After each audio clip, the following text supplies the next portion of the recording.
BJP ಟಿಕೆಟ್ಗಳು ಘೋಷಣೆ ಆಗುತ್ತಿದ್ದಂತೆ ಕರ್ನಾಟಕ ಬಿಜೆಪಿಯಲ್ಲಿ ಬಂಡಾಯದ ಬಿಸಿ ಹೆಚ್ಚಾಗುತ್ತಿದೆ. ಹಾವೇರಿ ಟಿಕೆಟ್ ಕೈತಪ್ಪಿದ್ದಂತೆ ಮಾಜಿ ಸಚಿವ ಕೆಎಸ್ ಈಶ್ವರಪ್ಪ ಅವರು ಬಂಡಾಯ ಘೋಷಿಸಿದ್ದಾರೆ. ಇದರ ಬೆನ್ನಲ್ಲೇ ಮಾಜಿ ಸಿಎಂ ಆಗಿರುವ ಕೇಂದ್ರ ಸಚಿವ ಡಿವಿ ಸದಾನಂದಗೌಡರು ಅಸಮಾಧಾನಗೊಂಡಿದ್ದಾರೆ. ಬಿಜೆಪಿ ತೊರೆಯುವರೆ, ಬಂಡಾಯ ಸಾರುವರೆ, ಪಕ್ಷದಲ್ಲೇ ಉಳಿಯುವರೆ ಎಂಬೆಲ್ಲ ನಿರ್ಧಾರಗಳು ಮಂಗಳವಾರ ಮಾರ್ಚ್ 19 ತಿಳಿಯಲಿದೆ. ಈ ಹಿಂದೆ ಡಿಸಿ ಸದಾನಂದಗೌಡರು ಲೋಕಸಭಾ ಚುನಾವಣೆಗೆ ಸ್ಪರ್ಧಿಸಲ್ಲ ಎಂದು ನಿವೃತ್ತಿ ಕುರಿತು ಮಾತನಾಡಿದರು. ಅದಾದ ಬಳಿಕ ಚುನಾವಣೆ ಸ್ಪರ್ಧೆ ಬಗ್ಗೆ ಒಲವು ಹೊಂದಿದ್ದ ಅವರು ತಮಗೆ ಬೆಂಗಳೂರು ಉತ್ತರದಲ್ಲಿ ಸ್ಪರ್ಧೆಗೆ ಒತ್ತಡ ಇದೆ ಎಂದು ಆಕಾಂಕ್ಷೆ ವ್ಯಕ್ತಪಡಿಸಿದರು. ತಾವು ಲೋಕಸಭಾ ಚುನಾವಣೆ ಟಿಕೆಟ್ ಆಕಾಂಕ್ಷಿ ಎಂದು ಹೇಳಿಕೊಂಡಿದ್ದರು. ಟಿಕೆಟ್ ಹಂಚಿಕೆ ಬಿಜೆಪಿ ವರಿಷ್ಠರ ಕುರಿತು ಅಸಮಾಧಾನ ಹೊಂದಿದ್ದ ಡಿವಿ ಸದಾನಂದಗೌಡರು ಕಾಂಗ್ರೆಸ್ ಡಿಸಿಎಂ ಡಿಕೆ ಶಿವಕುಮಾರ್ ಆಹ್ವಾನ ನೀಡಿದ್ದಾರೆ. ಸುದ್ದಿಗೋಷ್ಠಿಯಲ್ಲಿ ಪಕ್ಷ ತೊರೆದು ಕಾಂಗ್ರೆಸ್ ಸೇರುವ ಬಗ್ಗೆ ತಿಳಿಸಬಹುದೇ, ಇಲ್ಲವೇ ಕೇಂದ್ರ ಸಚಿವ ಸ್ಥಾನ, ಸಿಎಂ ಸ್ಥಾನ ನೀಡಿದ ಬಿಜೆಪಿ ವಿರುದ್ಧ ಪಕ್ಷೇತರ ಸ್ಪರ್ಧೆ ಘೋಷಿಸಿ ಬಂಡಾಯ ಸಾರಬಹುದೇ ಎಂಬ ಕುತೂಹಲ ಹೆಚ್ಚಾಗಿದೆ.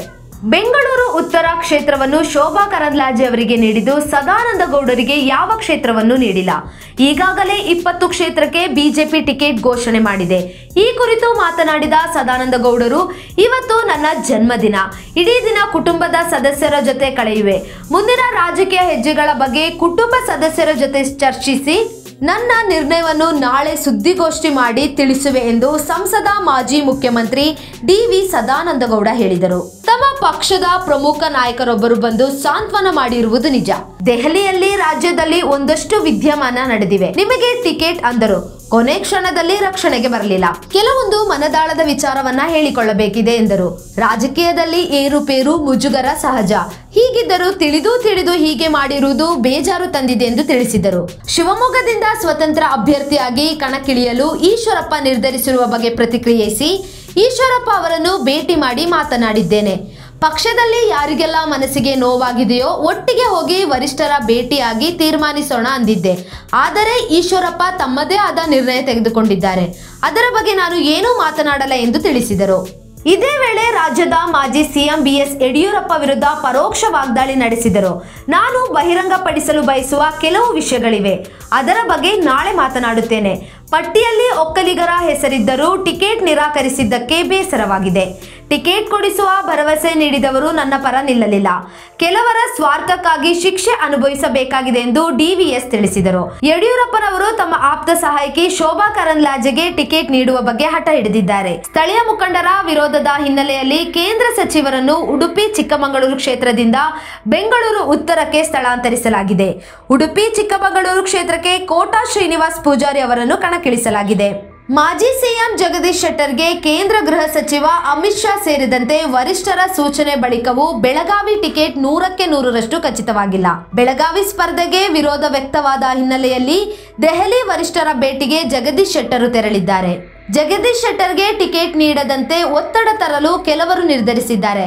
ಇದೆಲ್ಲ ಬೆಳವಣಿಗೆ ಕಿವಿಗೆ ಬೀಳುತ್ತಿದ್ದಂತೆ ಜಗದೀಶ್ ಶೆಟ್ಟರ್ ಬಿಜೆಪಿ ವರಿಷ್ಠರನ್ನು ಕಾಣಲು ಟಿಕೆಟ್ ಅಂತಿಮಗೊಳಿಸಲು ದೆಹಲಿಗೆ ದೌಡಾಯಿಸಿದ್ದಾರೆ. ಕಾಟಾಚಾರಕ್ಕೆ ಬೆಳಗಾವಿಗೆ ಜಗದೀಶ್ ಶೆಟ್ಟರ್ ಹೆಸರು ಮುಂಚೂಣಿಯಲ್ಲಿದ್ದು, ರಾಷ್ಟ್ರೀಯ ನಾಯಕರ ತೀರ್ಮಾನವೇ ಅಂತಿಮ ಎಂದು ಕೇಂದ್ರ ಸಂಸದೀಯ ವ್ಯವಹಾರ ಸಚಿವ ಪ್ರಹ್ಲಾದ್ ಜೋಶಿ ಹುಬ್ಬಳ್ಳಿಯಲ್ಲಿ ಮಾಹಿತಿ ನೀಡಿದರು ಎನ್ನಲಾಗಿದೆ.